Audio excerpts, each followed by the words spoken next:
Baker Mark. Premiazione 50 rana assoluti femmine. Terza e bronzo in 34,13 per la Rosà, Leire Casarin. Seconda e argento in 33,56 Anita Pesce, Sporting Club Noale. E prima e medaglia d'oro vincitrice in 33,20 per il Piave Nuoto, Matilde Cerchier.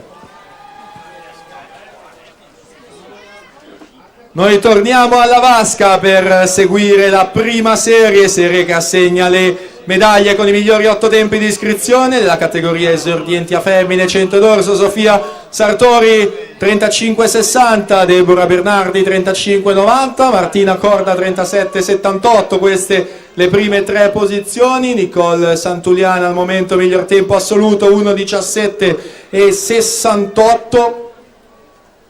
Ma siamo già alle fasi conclusive con le due atlete nelle corsie gialle a centrovasca. Sartori in 4, Bernardi in quinta corsia a contendersi questa prima serie. Atlete entrambe 2004, si conclude con la vittoria di Sofia Sartori 1,12,12 a 34 centesimi, Deborah Bernardi 1,12,46 e poi per la terza posizione Martina Corda 1,18.